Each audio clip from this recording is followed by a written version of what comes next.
So late last year, they were talking about some of the things I do when I'm bored. I registered to do a DBA at Warwick University in London.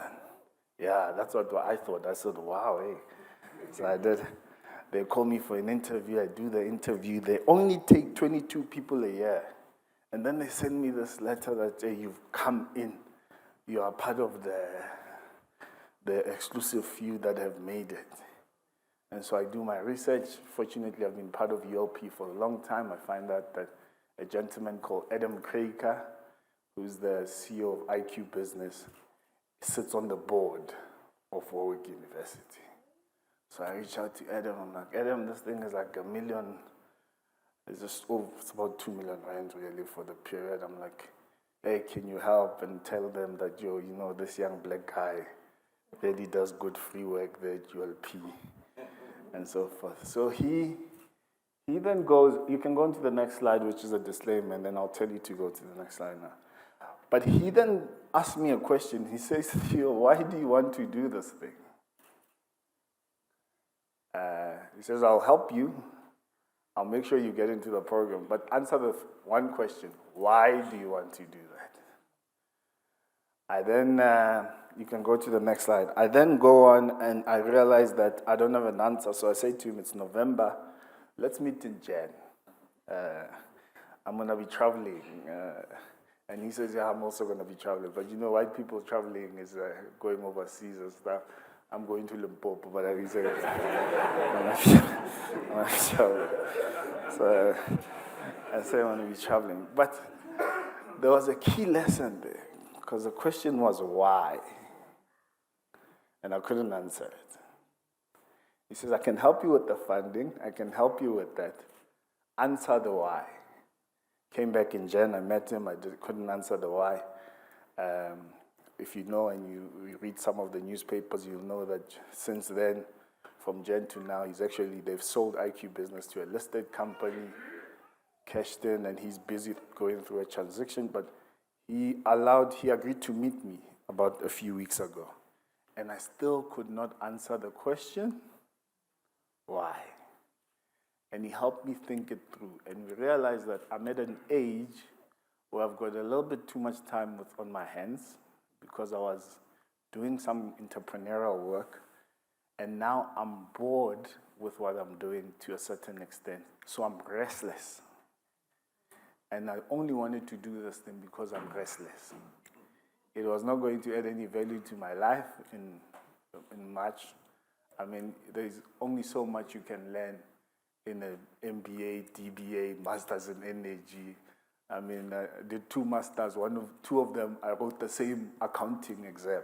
So you can only imagine that you can only learn so much. So I want you to think, when you think of funding today, that we start with why. There's a very good book called Start With Why. And that becomes the key to you being able to raise funds as well. If you can't answer the question why, it becomes a difficulty. I ran a business for a while. It's one of those businesses that we learn lessons, as Babakat Deve says.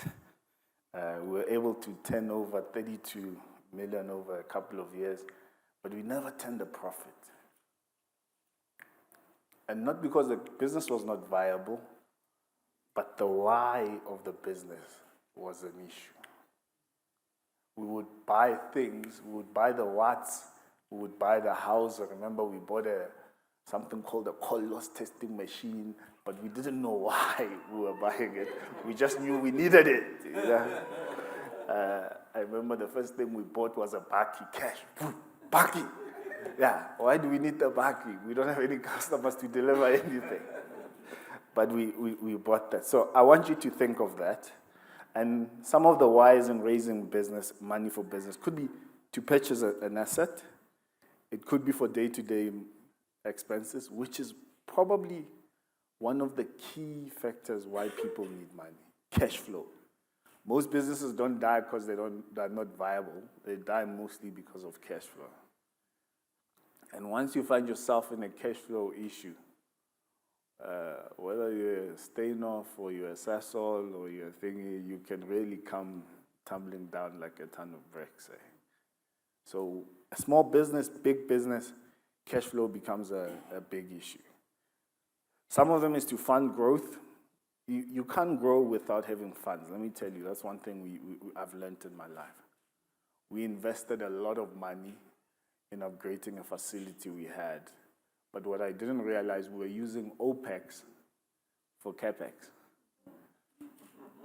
So for those of us who are still on our journey to learning, that just means you use your money that you should be using for day-to-day operations, you use it to buy a capital equipment. And we went back to the people that were funding us, asking for money, but we were asking for money for the wrong things because we couldn't get it. And then to adopt to technology is one of them, to fill in the gaps in terms of what you may want to do in production and recovery of sales. But we talked about COVID and so forth. We needed a lot of funding to come back and almost kind of bridge that gap as we recovered sales after COVID. And some of them you hire services, like an accountant. You may not need one, but you need funding to try and be able to access those type of services that you may not have within your business. And then contingencies, you need funding that, COVID was one example. We got a loan from FNB through the Rupert and Oppenheimer funding, and that helped us fund the contingency of salaries during that period. So what we had to pay was 15% or so, and they paid the 75. Or 25%, they paid 75 for the period. I think we're still paying off the loan. I don't know, I'm no longer there. It's someone else's problem now. And he's sitting in front. But what I've learned, you can go to the next slide, but so in the last 12 months or so, Babu Khatev and I have spoken to at least, I counted 35 funders. From a Standard Bank to a Remgro, to a Pembani, to a 10, to DTI, to IDC, to DVSA, and in that period, we still haven't raised any funds yet. Okay. Hopefully, by the grace of God and prayer and sweat, this is not a learning session, but it's one that will result in something. But I sat down and I tried to think of that, and I said, what were the key lessons in this past 12 months? I've learned quite a few in the past in my couple of years as in business, but there's a few things which you need to do. And I realized that some of them come to the questions. And to help you answer that question why, I'm going to give you a few questions you need to try and answer. And these questions I've learned from these meetings that I'm talking about. The first question that comes to mind when you speak to investors is, where are these investors? And how do you communicate with them? See, people like to say there's a lot of money, but where is this money? Luckily today we are here, we've got the people from SIFA, Masisizane, and so forth. Those are some of them. But it doesn't mean they're going to fit your business. Okay? We're going to talk a few about some of the people that invest. One of it is angel investors. Some of it are venture capitalists. Not every fund is suitable for your business. And sometimes what we do, we then go into a fund to raise money, but the fund is not really ideal for that business. Give you an example. We were part of a business once, and I'll try not to mention names. We needed to raise money because we saw this vision. But I think when we needed grant funding, we didn't really anticipate what type of grant funding we got. So we got the Black Industrialist Program. The issue with that program is that you have to co-fund it. Okay? It's not a pure grant. So DTI will say they will give you 35 million, which is roughly about what we needed, and then we needed to raise the other 35 million. The issue with that funding, raising of fund, because we didn't ask what type of investor we needed, We couldn't co-fund 35 million. We don't have it. Okay? So we went and we looked at banks. Banks were not interested. The only people that were interested was business partners. Now, we're desperate to get the 35 grant. We don't really take into account everything.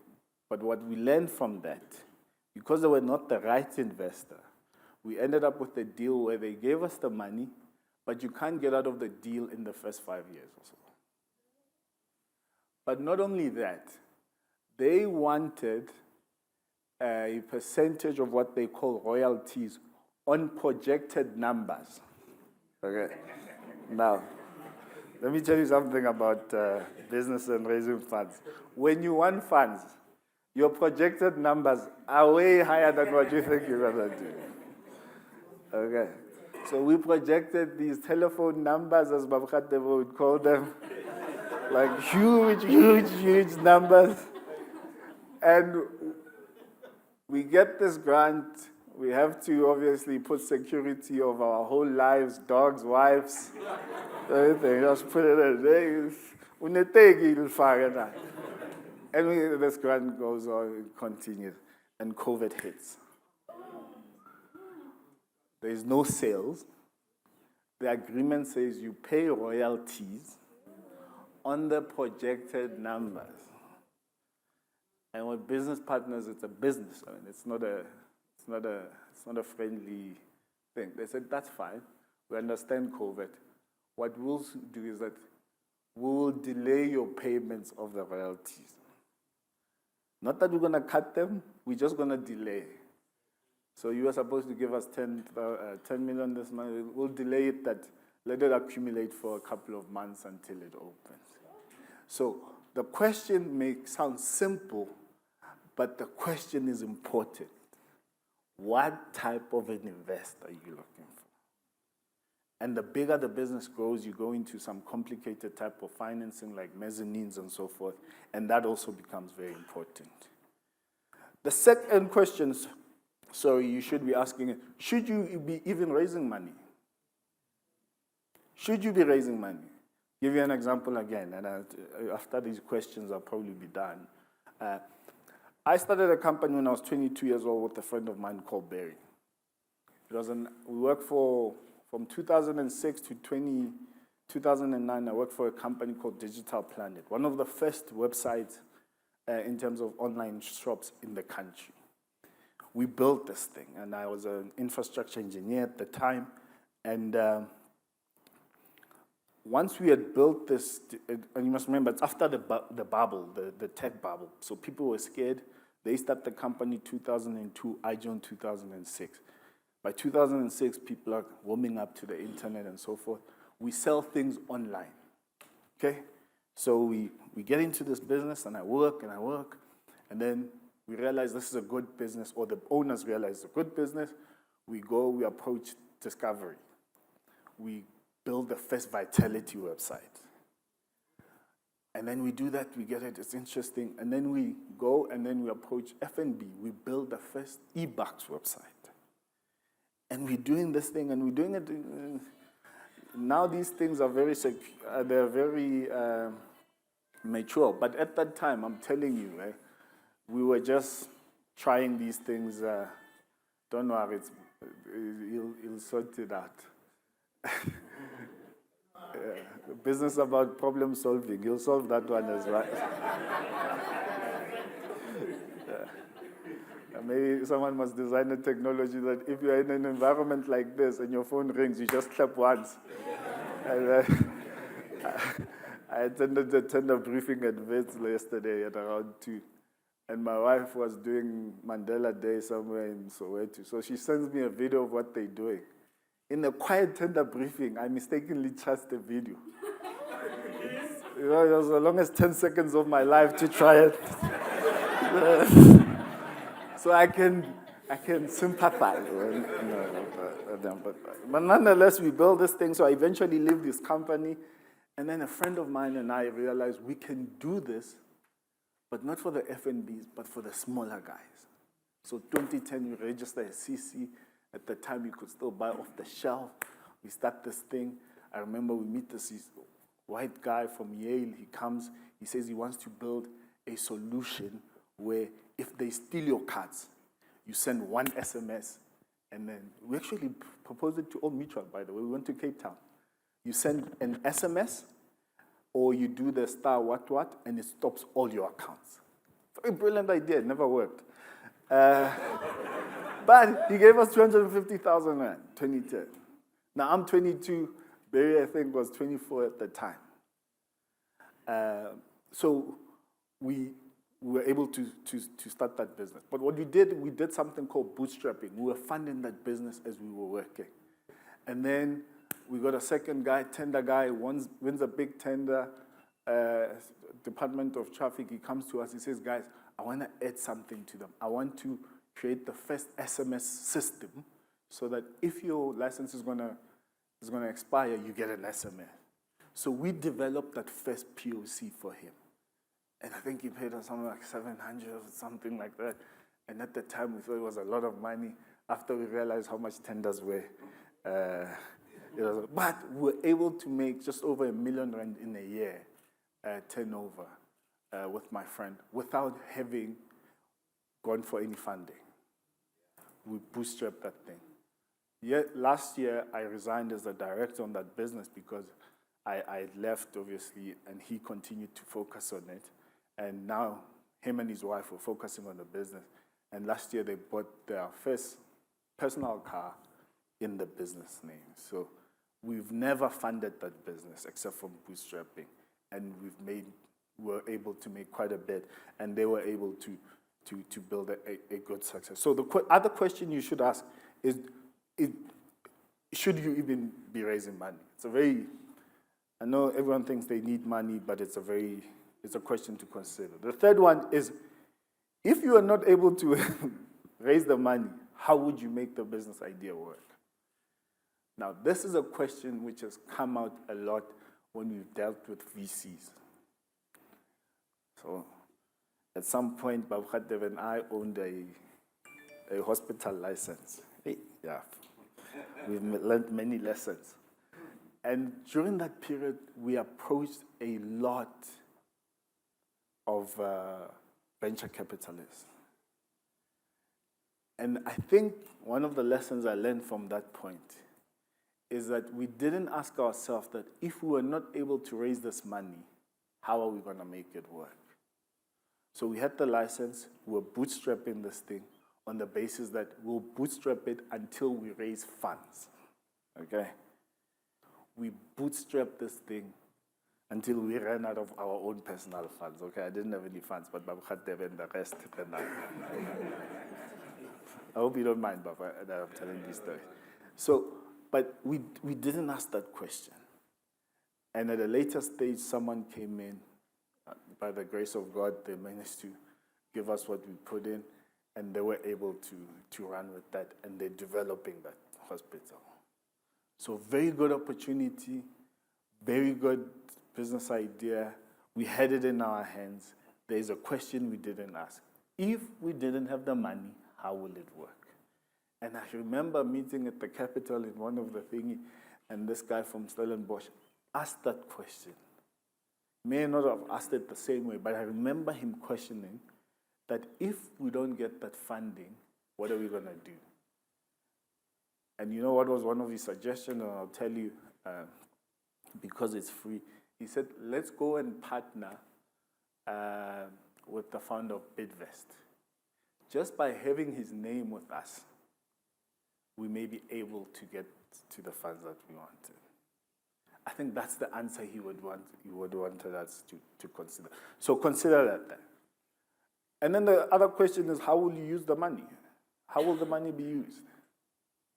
One of the biggest challenges with when I was thinking, we raise funds on the back of urgent matters and stuff. We never raise funds considering that we have a plan and this is how it's going to be used. And luckily I had a board, so they thingy. But every time we'd ask for money, they would ask, how will it be used? And the only answer we could give was that it's cash flow, it's thingy. And you can only say it's cash flow or I need a machine a couple of times, and then people start questioning that we always cash flowing. Yeah, what's going on? And some of it was not cash flow, some of it was growth. We needed to fund growth, but we couldn't articulate what we wanted the money for. And most times now, when you're trying to raise money, that's why I'm saying we've met literally about 35 funders. We needed to articulate what is it that we need the money for. What do we want and what is it we need it for? So I hope that question has also helped you. Then the fifth one is, what does an ideal investor look like to you? So and this is important, let me tell you why. You can look for an investor and they could put sessions or options or put you in such a corner that you're not able to move or do anything else. Okay. And you can get an angel investor. And what I've realized in South Africa is that we don't necessarily understand what is an angel investor. An angel investor is like an uncle or, okay, there's cold and what they call warm angel investors, but what we call normally warm, it's like your, Babakhatab is my father-in-law. He's angel invested in me at some point. What I needed to understand is his money it can only go this far. Because angel investors are not going to fund billions of what you're doing, unless you're in Silicon Valley, but then it becomes a venture capitalist. An angel investor is going to say, okay, I see this idea, I may not believe in it, but I believe in you as a jockey. Then he says, okay, how much you need? I need 100,000. Then he gives it to you. Then you come back, you say, I actually needed 150. Yeah? Then he gives it to you. Then you go, and then you say, no, man, this thing needs R1 million. Very important lesson there. I'm telling you, you must learn that thing. Then he says to him, but I don't have 100. I mean, another 850,000 to give you for this thing. He was funding you as an angel investor, knowing that the money that I'm giving, the likelihood that I'm going to get it back is very minimal, you know. So he can say, no, 100,000 is something possible for me to do, 150 maybe. But when you come now, $1 million, I must go speak to my wife, and you're complicating my life. And there you learn that the type of investor that you're looking for, you just have to be clear and understand. And don't confuse an angel investor and a venture capitalist. They've got two different monies. And then that's where, there's a saying that people don't want what you give them, but they want what you have. And you end up saying, no, Babakhatab is no longer an angel investor, he's a devil investor. So I can pick on him. There's very few people I can pick on here, so just oblige. And then the next one, do you want to go big or have control? If you want to go big, you're going to have to leave control. There's a company called Ectop, very big. They own about 200 companies, Ectop, they're in electrical. These guys are massive. So we run in the small engineering company. There's a lady, this lady, she really built a small business very nicely. She was supplying small, what we call, she was supplying things like VSDs, but actually digital soft starters. They're very small, but very needed in power stations and so forth. This lady, Ectom, realizes, hey, she's built this thing, and they were going through a crazy acquisition. I think this is 2015 to 2018. They're like going crazy. They realize this black lady really has built something here, and she could be a very good partner. So they make that calculation. They say, okay, if we take our products and sell them through her and give her a 26% stake, which is a minority stake, we're going to make a lot of money because she's already has some of the vendors. She's a black female. She understands the industry. They approached the lady. The lady said to them, hey, go to hell. I don't know if the business survived COVID, but I doubt it, because she remained small. I think my father used to say, you can own 100% of nothing, it's still nothing. I'm telling you. You can, there's, one day my father will do a talk, he normally does it, of ways to make money. I forgot what he calls it. And he'll tell you some of the biggest money he made was in a deal he owned 5%.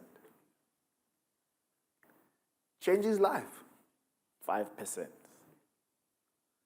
There's this, so you need to understand what you want to do. Do you want to go big or do you want to remain small? And it becomes a life. And both of them have risk.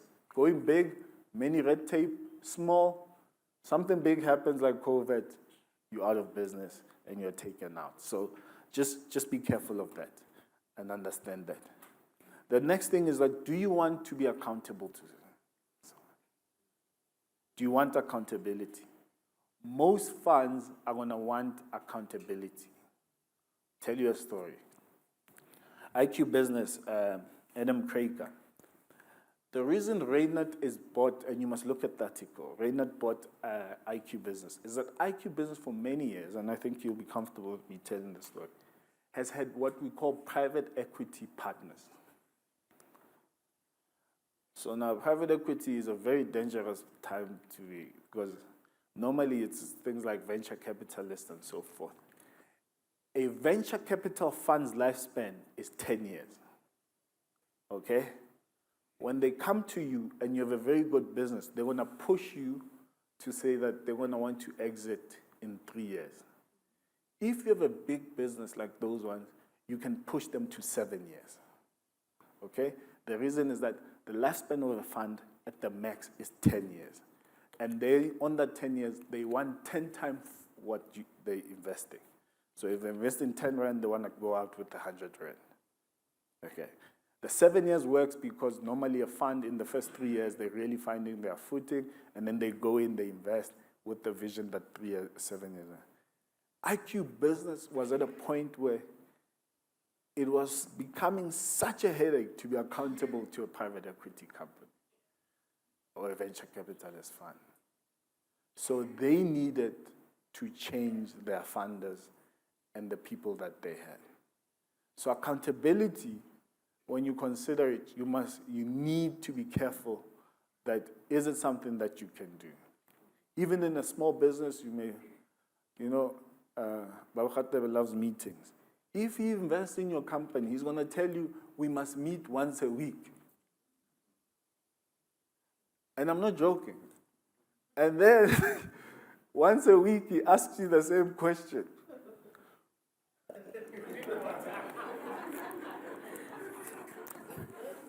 One of his nephews will tell you a story. His name is Soli. So we started a business called Ayanda at work. Saying, we get him, that's the one we got him to buy a baki. Nothing, we get him buy a baki. We rent an office. We put up a sign. And then a friend of mine in Malusi, we pose. I'll show you the picture one day. I should have put it on. And then we buy furniture. Baba Khatebe says, you must meet every week to give me progress. I promise you, meeting weekly is one of the toughest things you can do in your life. Because to deliver something in a week, it's challenging. I'm back in corporate now. He knows on Wednesdays, I hate Wednesdays because Wednesdays is one-on-one, and then it's a team's meeting. And you must say what you did in the last, sometimes Monday was a holiday. We don't care. So we go, and this is the accountability part. Baba Khatebe gets to us one day, I don't know, maybe at Sasol they really made him mad that day. I really almost used the P word. They really made him mad that day. He gets there, he listens to us, and then we finish and we think, yeah, we've presented. He looks at us, he says, guys, I'm hearing the bees, but I'm not seeing the honey.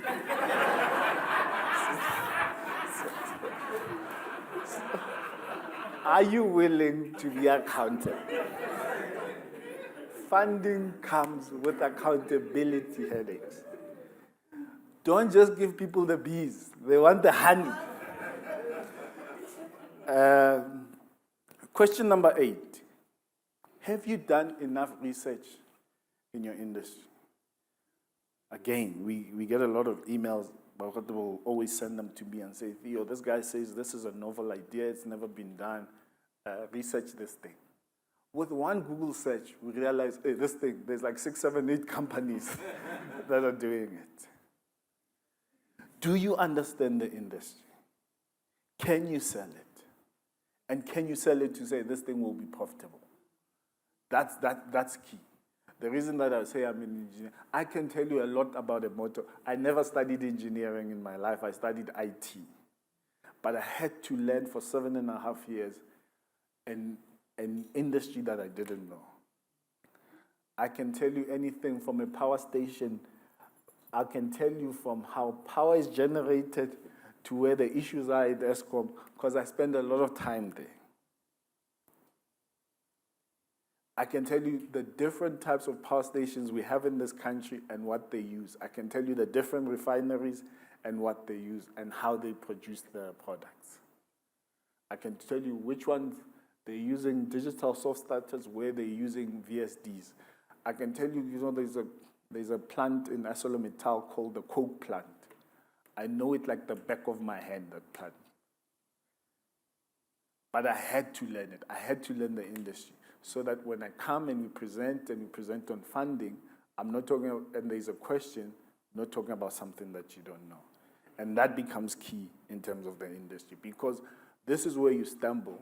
You go to someone, they ask you about the industry that you are in, and they know a little bit more than you actually know. And that person, you are expecting them to fund you. I mean, some of you would have come to Babu Khatev and say, I'm in medicine, thinking that he doesn't know medical industry. And you say, you pitch the medical company to him. And then he tells you something that you didn't know. Let me tell you another story on this point, and then we'll move on. There was a point we were buying a surgery. What do you call it in English? No, in the township, it's a surgery. What is a surgery? Yeah, a practice, a medical practice. Thank you. So we're buying a medical practice in Soweto with a doctor. We do this deal, we do it, it's nice, it's during the time where I was young, everything was going to make me a millionaire, billionaire. I was going to, Jesus, I've been a billionaire a few times in my head. So we do this deal, and we get to the end, but let's get an expert in this area too. Just look at this deal. Just every time we do a deal, at the end, you always tell them, get someone to just overlook it. We find this Afrikaans white lady in Pretoria through a friend of ours called Reg. And she comes and she says, there's something that you guys missed. South African law says a layman cannot share in a doctor's profits. Yeah. So if you go into business with a doctor and he makes money, legally you are not allowed as a layman to share unless you are another doctor. So if you are a locum, you can. A locum is someone when the doctor is not there, the locum comes in. You see, learn too many things which are I'm not sure when I'm going to use them on there. But a layman, so they were like this, cannot invest in a practice and share in a doctor's profits. So when you see these big hospitals and so forth and the practices, and they're owned by a group, whatever, the doctors lease or rent a room, make their own money, and pay rent. So we took a deal that was going to be worth about 4 million rand. It went down to 750 because the only thing we could do is buy the actual house, the actual where the surgery is, the property, and then we leased it to that doctor. And then the two doctors had to make a deal amongst themselves on how they want to buy the deal.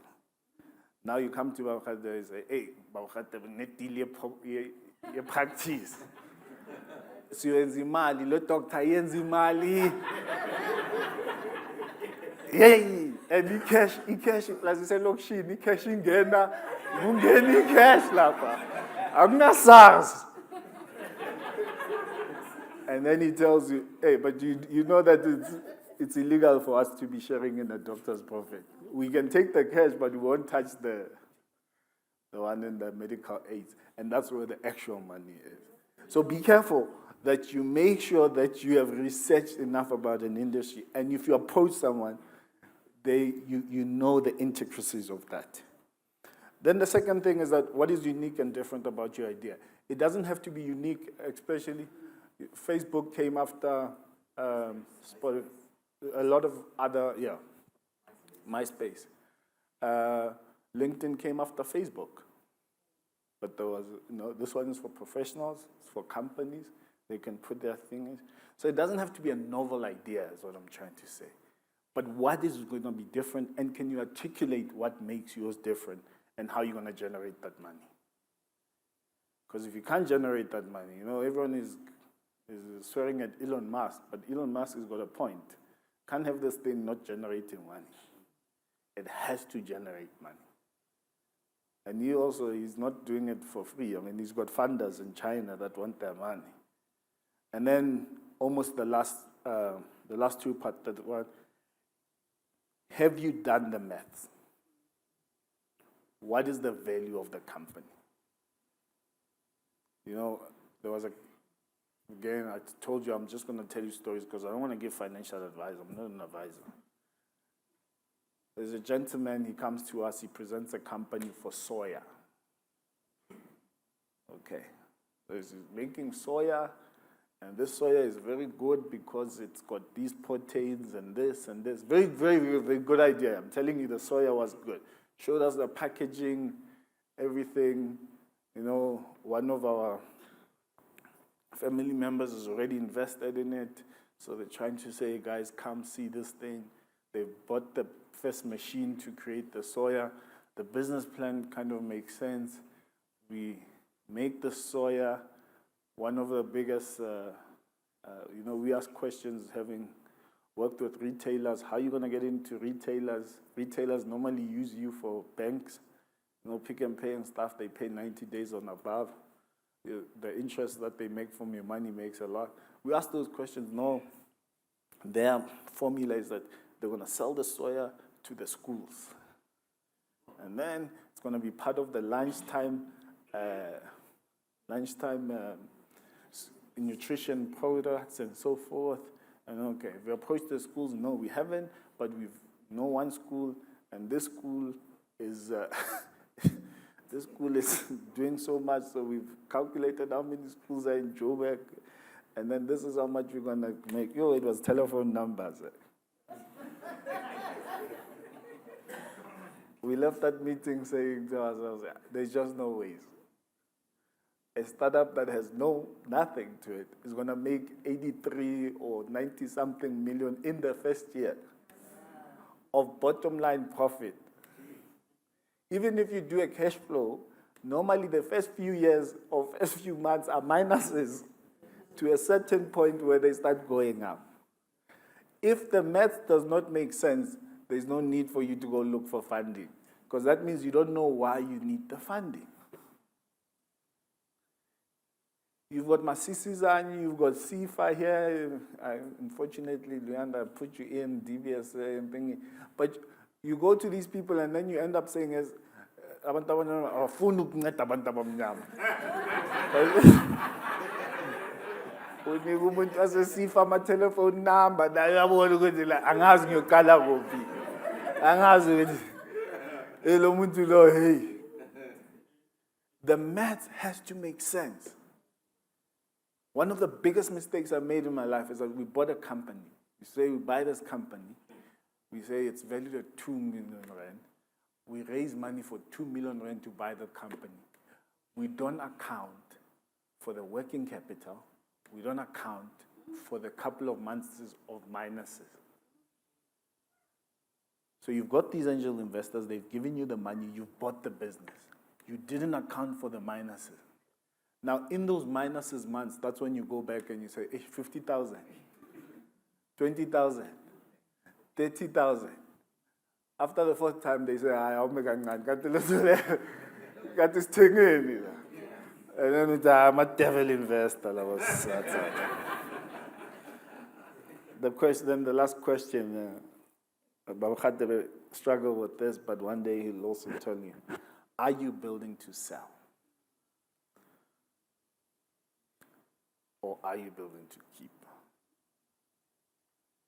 Let me tell you something. Business, at some point, you would want to exit. And if you don't have that view, even if it's exiting by listing or exiting by putting it in a family trust or doing something, you have to figure out how this thing, at some point, is going to make you money. Because once a business, you can live in a business and have a Range Rover and very nice clothes and thingy, you'll be rich, but you won't make wealth. The question of exiting is important. And that question, you answer it by, what will I be selling at that point? So you have a business now, we know that if we sell it, what we'll be selling is vendors, because it's very strong on that thing. The first thing that Baba Khadir always asks me, if we're looking at any business, is, Theo, what are we buying? And if we realize the business is the person, unfortunately we walk away. Because God forbid you get hit by a proverbial bus and you are God. And you're left with the IP. And the little 3 million we put in, we are down. So the question of what are you buying becomes an important. So when you're thinking, what am I going to list this thing? Am I going to, IPO it, list it, or I'm going to sell it to someone? What will I be selling at that point? Very important. They started Excel, they built 200 stations. Sasol didn't have stations, they sold the station. And they were able to exit and cash in and stay. So, in conclusion, I think this is the last, I'll finish on this slide. I think the best, next slide, the best part of if you can, for as long as possible, even if it means you stay in employment for longer, try and bootstrap a business. I promise you, in the experience that I've seen, the people that have bootstrapped are the people. I met a guy. He's quite, I can't name his name, but he's a senior executive at Standard Bank, and he owns a McDonald's and some shops and stuff. And his wife eventually left work to go run those things and stuff. And he said to me, I'm able to milk the executive life and be able to fund all these things that have now making money for us. So as much as you can bootstrap, I would say you can do that. Loan lines and credit lines, I would be very careful, but it is a way of funding a business. If you have a viable thing, you need a truck because the business is growing, get a loan. Avoid credit as much as you can, if you can, especially with some of the funding. Angel investors are there, and they work. But just understand that an angel investor is not a bank. There will be a time where that person will need to ask questions, because most of them are family, they're friends, and they're fools.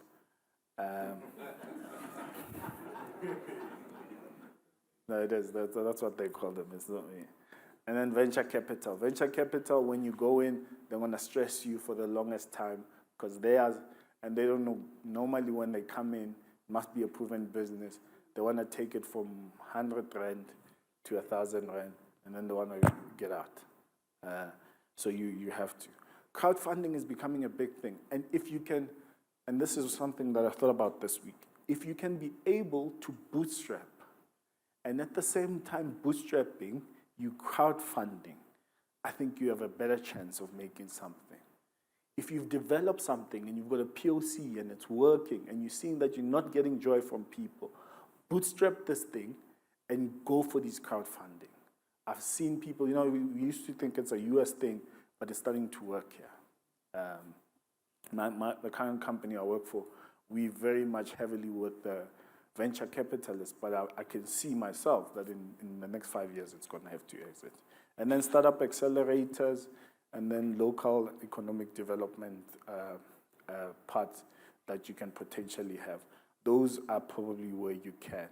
And just show this as a last slide, and then you can just skip to the thing. The next one, the thing. It's also, maybe I'll share this, but just understand where you are in your business life, and it'll tell you what type of funding you should be looking at. That FFFFF there really means fools, family, and friends. So I wasn't lying. So in your startup, you actually need that. And then you can go to the second last slide that says have fun. Just make money, have fun, and change the world. And I hope with those little stories, you learned one or two things from me and go to my sister. Thank you.